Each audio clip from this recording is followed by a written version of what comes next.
guys, jumpa lagi dengan Mimin Oyen GG. Mari kita lanjutkan cerita Donghua, Dewa Xiaoyan, part 7. Ayo, langsung aja kita ke alurnya.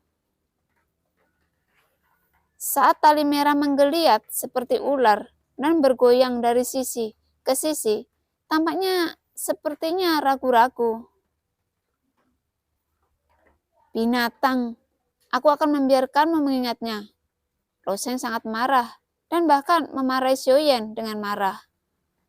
Begitu suara itu jatuh, tali merah itu tampaknya memiliki spiritualitas. Setelah memahami kata-kata Lo Sheng, tali itu berbalik dan menyapu Lo Sheng. Mata Xiaoyan melebar ketika dia melihat adegan ini. Dia awalnya takut pada tali merah, tetapi tanpa diduga, gaya pergerakannya berubah. Tali merah bergoyang di udara, dan dalam sekejap mata, dia menyusul Lo Sheng yang melarikan diri dengan kecepatan tinggi. Lo Sheng melihat kembali ke tali merah yang mengejarnya dengan ekspresi ngeri, dan berulang kali memohon untuk belas kasihan. Aku salah, kamu ikat dia, jangan ikat aku tuanmu. Lo Sheng bergumam. Pada saat ini, tali merah tampaknya tidak bisa dipahami lagi. Dalam sekejap mata, itu menyusul Lo Sheng dan langsung mengikat Lo Sheng dengan ikatan 5 bunga. Apa itu tali penyegel iblis? Memakan apa yang ada di dalam dan di luar? Aku tahu bagaimana pemilik aslimu jatuh. Ternyata itu adalah tanganmu yang beracun. Lo Sheng merasa pahit di hatinya. Tali penyegel iblis seharusnya memiliki spiritualitas yang sangat tinggi. Dan itu mungkin kebetulan. Saya mengerti, tetapi saya tidak pernah berpikir bahwa kesalahan seperti itu akan muncul pada saat yang kritis. Wajah Lo Sheng menjadi abu, dan Xiaoyan sudah mengejarnya. Lo Sheng sendiri yang diikat dan dikirim ke Xiaoyan. Xiaoyan telah mengalami pertempuran yang tak terhitung jumlahnya dalam hidupnya, menghadapi musuh yang tak terhitung jumlahnya, dan memiliki metode yang tak terhitung jumlahnya pula. Tetapi ini adalah pertama kalinya dalam ribuan tahun dia menyaksikan harta karun yang dilemparkan oleh musuh dan mengikatnya hidup-hidup. Xiaoyan tersenyum kecut, bahkan jika itu 10.000 tahun, akan sangat sulit baginya untuk menghadapi adegan yang sama lagi. Sudut mulutnya naik sendiri ketika dia memikirkan ekspresi acuh tak acuh Xiaoyan. Jangan berpikir aku tidak akan membunuhmu seperti ini. Xiaoyan tidak bisa menahan tawa, tetapi pada saat yang sama, matanya tertuju pada tali merah. Jika tali itu hanya disapu ke arahnya, itu akan tetap menjadi hal yang rumit. Tidak peduli Lo Sheng saat ini, tidak peduli seberapa keras dia berjuang. Dia tidak bisa membebaskan diri dalam beberapa saat. Apa yang kamu tertawakan? Apakah kamu tidak melihatnya aku dikirim ke tempatmu? Lo Sheng berkata dengan putus asa. Hal ini tidak efektif. Jangan mengambil keuntungan dari bahaya orang lain saat ini jika kamu memiliki kemampuan. Setelah Xiaoyan mendengar kata-kata Lo Sheng, senyum cerah muncul di wajahnya. Lo Fei dan Yihu berhenti tidak jauh. Wajah mereka menunjukkan rasa malu. Situasi saat ini membuat mereka berdua tidak yakin harus berbuat apa. Aku beri kamu 3 napas. Setelah 3 napas, itu tidak berbahaya bagi orang lain kan? Mungkinkah kamu tidak bisa mengendalikan hartamu sendiri? Xiaoyan tidak lupa mencibir. Wajah Lo Sheng memerah saat ini. Jelas dia mencoba membebaskan ketika dia pertama kali berbicara dengan Xiaoyan. Melihat Lo Sheng yang berjuang, tetapi setelah 3 nafas masih tidak ada hasil. Xiaoyan menggelengkan kepalanya tanpa daya. Karena mereka semua dikirim ke Xiaoyan, akan lebih baik untuk menanganinya dengan mudah. Xiaoyan bergerak ke arah Lo Sheng segera setelah dia bergerak. Dia telah melihat teknik membunuh keabadian. Jadi pilihan pertama Xiaoyan adalah bergegas ke hati emas Lo Sheng. Hati adalah kelemahan pertama keabadian, tetapi dengan peningkatan kekuatan, pengaruh pembangkit tenaga listrik abadi pada langkah keempat mulai berkurang secara bertahap. Setidaknya tidak akan jatuh ke alam karena kerusakan fatal. Ketika kita sampai pada langkah keempat, kita sudah memiliki tulang yang abadi. Jumlah tulang di tubuh manusia ada 206. Ketika 206 tulang ini diubah menjadi tulang abadi, hati tidak akan abadi lagi. Namun, langkah keempat jauh dari memadatkan semua tulang keabadian. Jadi, hati masih merupakan tempat terlemah. Bahkan jika tidak jatuh ke dunia, itu akan terluka parah untuk waktu yang singkat. Ini akan memberi musuh kesempatan untuk membunuh. Duar. Pukulan Xiaoyan mendarat di dada Lo Sheng. Sebuah pukulan berisi daging abadi yang langsung membuat dada Lo Sheng penyok. Bahkan ketika seteguk besar darah menyembur keluar dan menghancurkan tulang dadanya, Xiaoyan menyapu dadanya lagi. 5 jari menjadi cakar, adalah untuk menebus jantungnya. Namun pada saat ini, Xiaoyan merasa seolah-olah lonceng surga berdering di benaknya, menyebabkan sosoknya mandek pada saat ini. Lo Sheng mengambil kesempatan untuk melepaskan diri dari tali penyegel iblis, mengutuk dan ingin membuangnya. Tetapi pada akhirnya dia membawanya kembali ke ring dan mereka bertiga membalas dengan kecepatan ekstrim. Xiaoyan mengerutkan kening.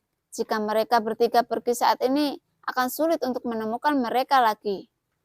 Jelas itu hanya sesaat, tetapi jiwa kuat dari dunia alam yang bersembunyi di suatu tempat tidak tahu di mana harus mengambil tindakan. Jika tidak mungkin untuk tiba-tiba mengendalikan Xiaoyan. Tetapi itu hanya sesaat. Kekuatan 10 juta jiwa klan pemakan jiwa juga menyebar dan terbuka. Pada saat ini, ketika Xiaoyan mengejarnya, kabut abu-abu di sekitarnya bergulir kembali, dan udara di sekitarnya menjadi gelisah pada saat ini. Ketika dia bangun, sinar cahaya tiba-tiba muncul, dan kekuatan pengekangan yang kuat menyelimuti Xiaoyan. Pembentukan. Xiaoyan terkejut, dan ketika dia melihat ke atas, dia melihat 2 sinar cahaya menyapu. Jelas, Lo Sheng dan yang lainnya dengan sengaja membawa Xiaoyan ke sini. Dia pasti berpikir akan menang. Formasi cahaya berjalan, memancarkan kekuatan jiwa yang kuat. Ini adalah pertama kalinya Xiaoyan melihat kekuatan jiwa yang telah terwujud. 2 tangan abu-abu besar mengembun dari formasi cahaya dan menampar Xiaoyan dengan marah. Xiaoyan mengangkat kepalanya dan matanya memantulkan tangan abu-abu besar dengan kekuatan jiwa. Segera, energi agung Yinsa mengalir dari belakangnya dan itu juga berubah menjadi tangan besar dan meraung. Fluktuasi jiwa seperti ini, mungkinkah orang ini juga memiliki jiwa dunia alam? Tidak mungkin.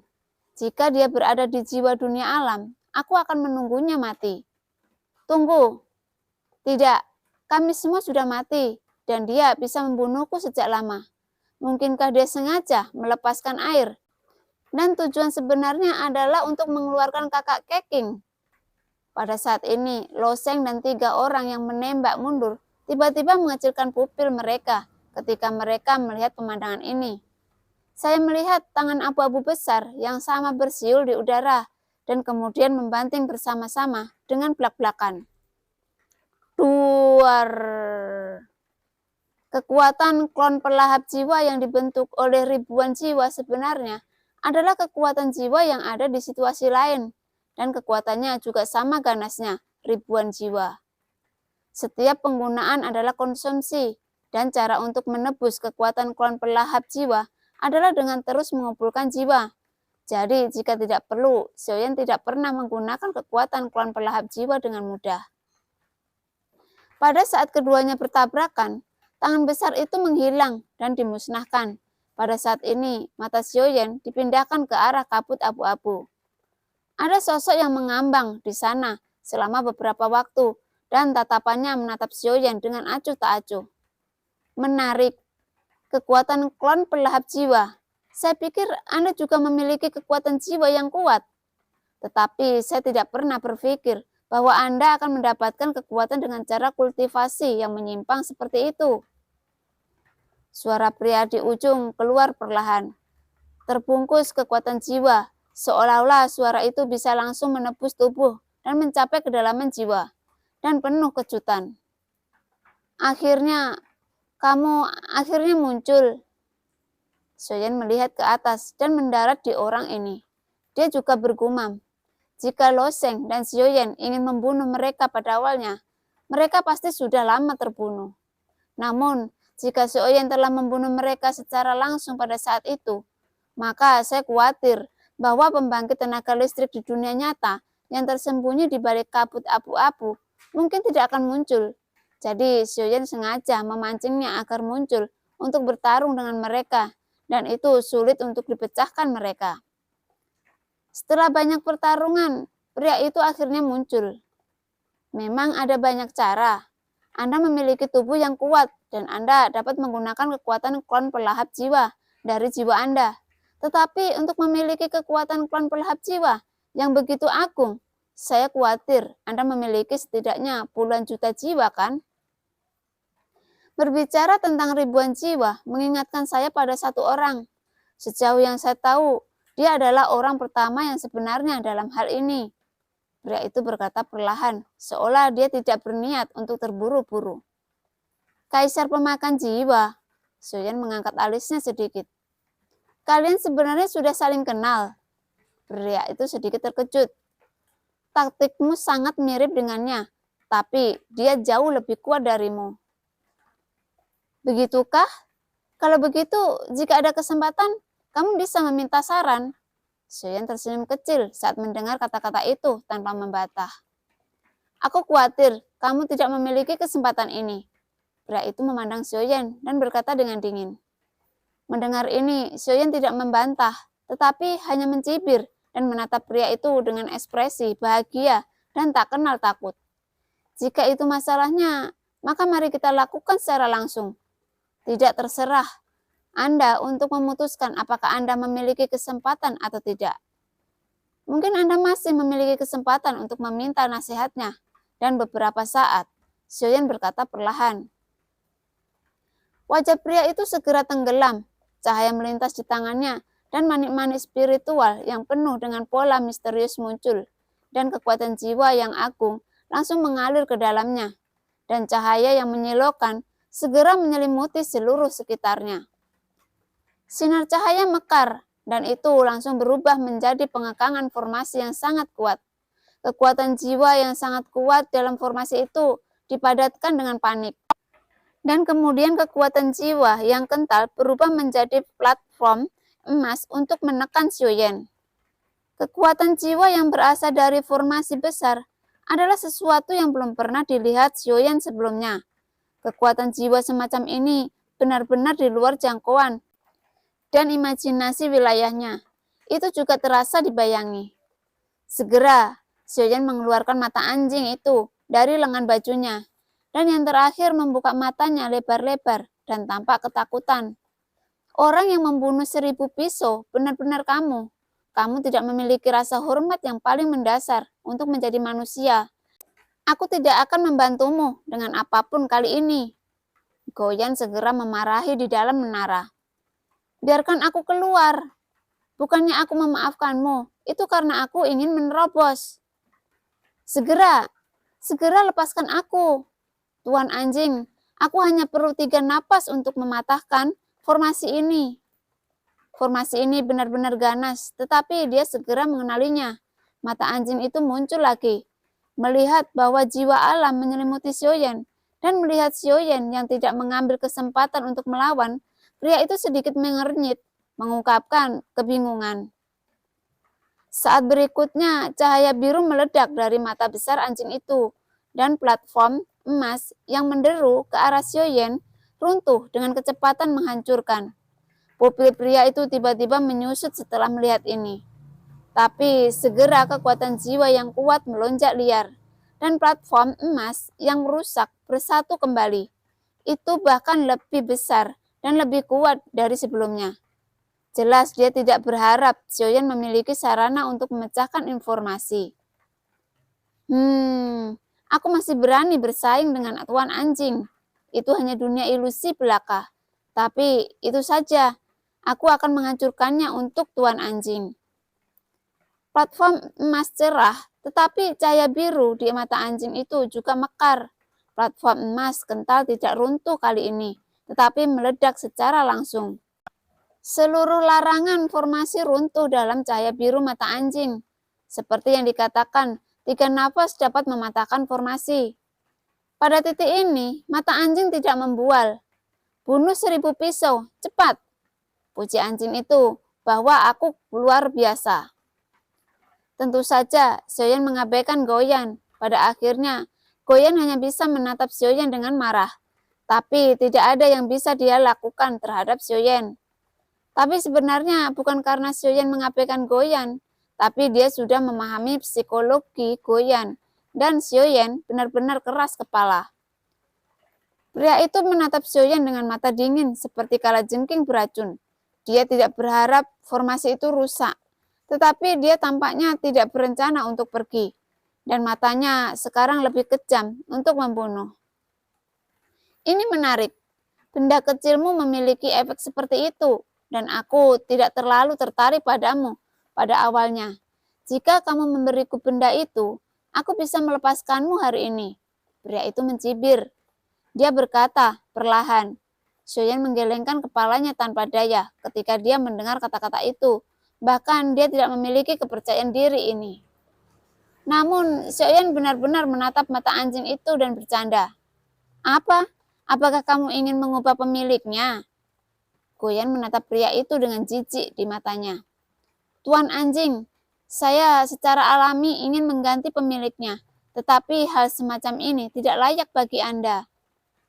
Begitu kata-kata ini keluar, urat biru meledak di dahi pria itu di ujung yang jauh, dan dia bisa dengan jelas melihat kemarahan yang berangsur-angsur naik di wajahnya. Kata-kata sarkastik semacam ini jelas membuatnya marah, tetapi segera dia tersenyum dingin, kemarahan hilang. Jelas dia menekan amarahnya ke lubuk hatinya, tanpa mengucapkan sepatah kata pun. Tangannya disegel dan kekuatan jiwa di dunia nyata melonjak lagi. Selain kekuatan jiwa, ada juga kekuatan keabadian yang kuat. Selain kekuatan jiwa yang mencapai dunia nyata, alasan mengapa orang ini begitu percaya diri adalah karena dia masih abadi yang kuat. Dilihat dari kekuatan abadi yang dia pancarkan, itu harus menjadi langkah ketiga. Tetapi kekuatan keabadian benar-benar tidak terlalu kuat. Tetapi jika langkah ketiga digabungkan dengan jiwa dunia nyata, saya khawatir langkah kelima akan takut pada 3 poin. Dari Taiking, Anda dapat melihat bahwa jiwa dunia nyata itu kuat, tapi orang ini abadi. Melihat kekuatan jiwa orang ini di dunia nyata, Xiaoyan juga langsung tertarik padanya. Sangat sulit untuk mengolah Genesis Ki hingga keabadian. Tentu saja, bahkan lebih sulit bagi kekuatan jiwa untuk menebusnya dari dunia nyata. Tetapi dalam waktu singkat ini, peningkatan kekuatan terbesar yang mungkin bukan hanya terobosan menuju keabadian. Bahkan jika Xiaoyan mampu menebus keabadian, akan sulit untuk maju ke langkah ketiga dan keempat dalam waktu singkat. Tetapi jika ada jiwa alam, maka kekuatan tempur Xiaoyan akan sangat meningkat dalam waktu singkat. Ini adalah arah untuk meningkatkan kekuatannya. Sebelum pertempuran dengan orang ini, Xiaoyan dengan jelas memusatkan perhatiannya pada kultivasi Origin Ki, tetapi kekuatan jiwa disimpan oleh Xiaoyan. Tapi sekarang Xiaoyan melihat kekuatan jiwa alam yang juga membangkitkan keinginan Xiaoyan untuk memiliki kekuatan jiwa alam. Saya tidak tahu kapan saya lupa apa yang diajarkan guru saya. Seni memurnikan obat, mungkin cara tercepat untuk meningkatkan kekuatan jiwa saya. Mata Xiaoyan berbinar. Dia tiba-tiba melihat ke belakang, dan dia sepertinya telah kehilangan banyak hal matanya.